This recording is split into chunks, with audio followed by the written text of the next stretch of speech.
Hey, what's up YouTube? Welcome to my channel. On this channel, I hope to demystify intricate concepts to everyday relatable analogies.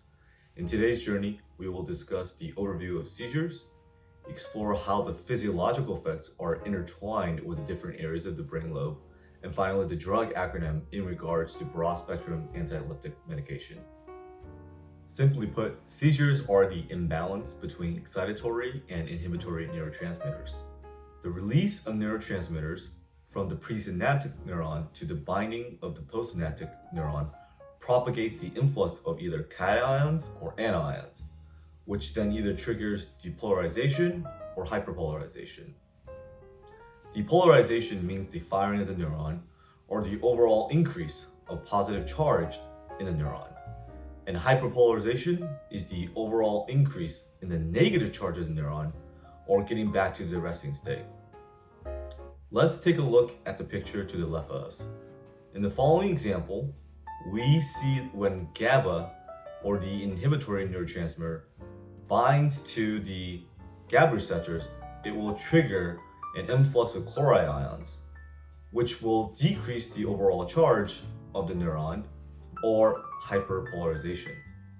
The binding of glutamate, however, which is an excitatory neurotransmitter, to either MMDA or AMPA receptor will trigger the voltage-gated channel opening of cations, such as sodium, and thus will drive the overall charge of the neuron to be more positive, which as a result will trigger an action potential or depolarization. So in the case if there were an excess of glutamate neurotransmitters, or if GABA receptors were compromised, then this would lead to the neuron becoming more positive overall, which as a result will trigger cation influx and thus an increased probability of depolarization.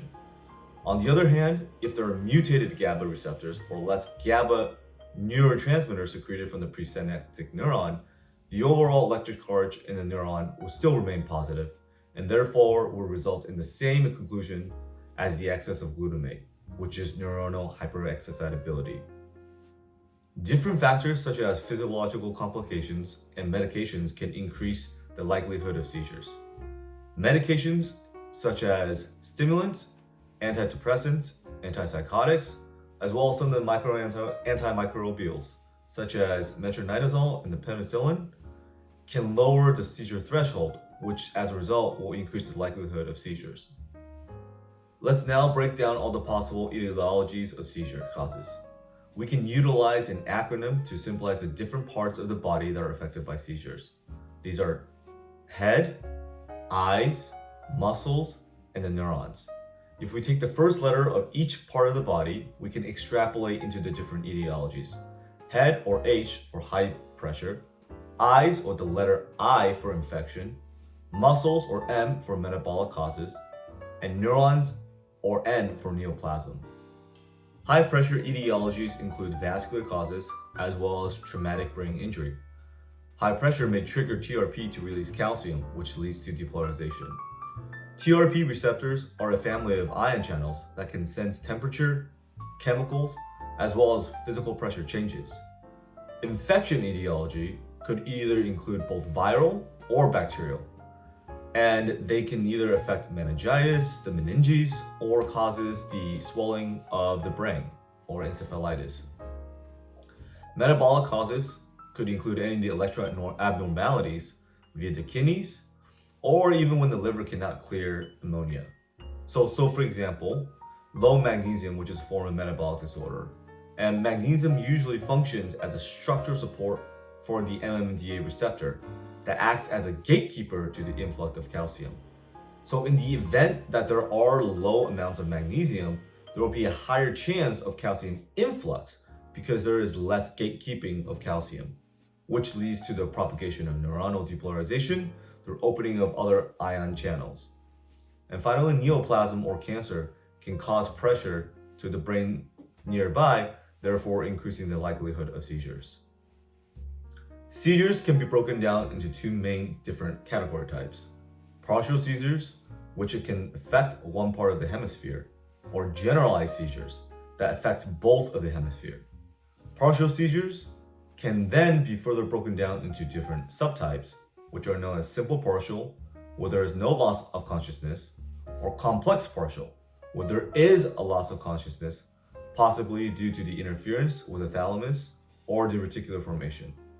We will explore the reasons why the interference of reticular formation and the thalamus may trigger a loss of consciousness shortly. Finally, if there is persistent electrical impulses that travels through the corpus callosum, which is essentially the bridge between the two hemispheres, then this could result in a secondary generalized seizure. The thalamus, which is located above the reticular formation, serves as a sensory relay as well as regulation of consciousness and arousal. Essentially, once the different sensory modalities such as vision, hearing, and touch hits the thalamus, then these stimuli are then relayed into the different areas of the cerebral cortex for further processing. The reticular formation consists of a multiple brainstem nuclei that act as a central hub to coordinate functions for survival.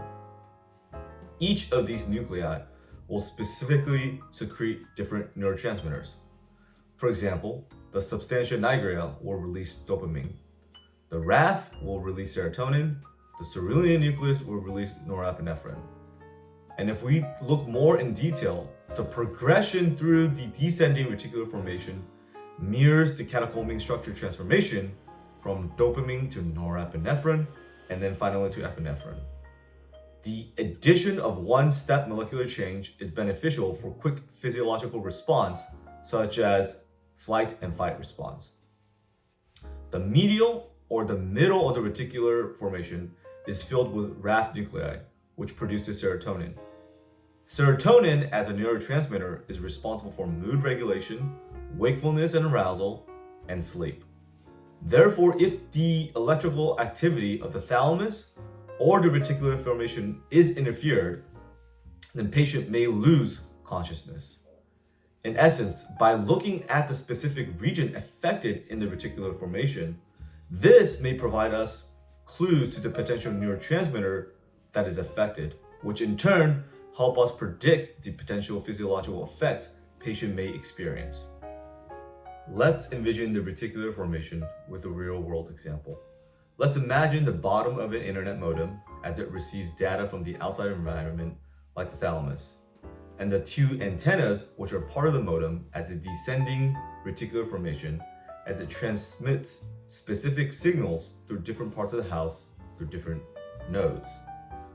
These different nodes can be envisioned as the different nuclei, which can then further transmit signals throughout the different parts of the house, very much like the different nuclei of the reticular formation that can release neurotransmitters to the different parts of the body to cause a particular stimuli response. But the nodes can propagate different signals to different devices through the house, such as like TV, Ring, which is a doorbell camera, and PlayStation.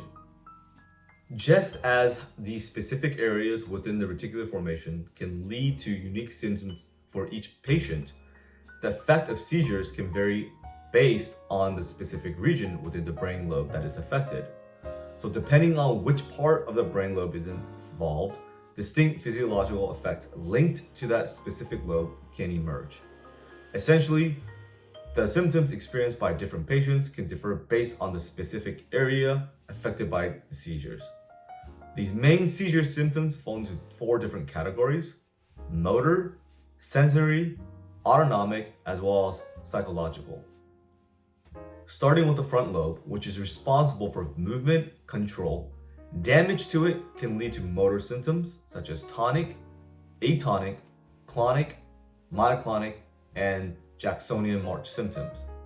To recall these specific movements, envision the T shape as the reminiscence of the cross for extended muscles. Atonic as a lack of muscle tone, because A is lack. Clonic as rhythmic jerking, because we can picture the C as the C clef in music. And music should trigger us to remember it's rhythmical. The Jacksonian march is a type of seizure that starts with clonic contractions in one hand or one side of the face or foot, and then is followed by a series of clonic movement with increasing frequency. Damage to the occipital temporal or parietal lobe may result in sensory abnormalities. So, moving from a top-down approach, we will explore the sensory abnormalities if these areas are affected. These include visual and auditory hallucinations, altered sense of smell and taste, and sensations that are tingling, otherwise known as paresthesia.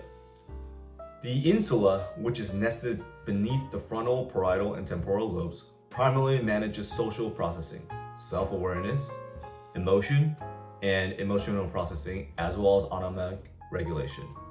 So if seizure activity does affect the insula, patients could experience autonomic nervous system responses, such as increased heart rate or urinary incontinence, as well as mood disorders like major depressive disorders, bipolar, anxiety, and more.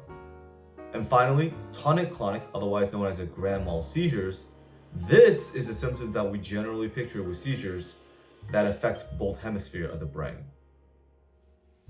Finally, before we dive into the drug acronym component, let's explore the two main categories of the anti-epileptic medication: broad spectrum and narrow spectrum. Broad spectrum anti-epileptics are medications that are effective against a wide range of seizures, as well as seizures that are not well defined or understood. Narrow spectrum anti-epileptic drugs include medications that are more selective in their effectiveness and may target specific seizures, say for example, like the absent seizures. The drug acronym for the broad spectrum is lifetime loss in TV. And if we memorize the broad spectrum anti-epileptic medication, then by default, we would also know which anti-epileptic drugs are for narrow spectrum. So in the picture to the left, we have the static television, which has triggered a seizure in our hair chart. So L stands for lamotrigine, the second L stands for levetiracetam, T stands for topiramate, and V stands for valproic acid. I've also labeled the drug levels for the narrow spectrum of anti-epileptic drugs. Lastly, there is an allele associated with carbamazepine that causes hypersensitivity reactions within the Han Chinese population. So, to remember this allele, think about the lucky number in Chinese culture, which is 8. And now, if we add the numbers in the allele, 1 plus 5 plus 0 plus 2, we get the number 8. Thank you for watching. If you found these videos to be helpful and enjoyable, please consider subscribing and hit that notification bell to stay tuned for future videos. Please comment below and let me know what other content you would like to see next. And as always, let's continue to empower a different way to envision success. And I'll see you on the next one.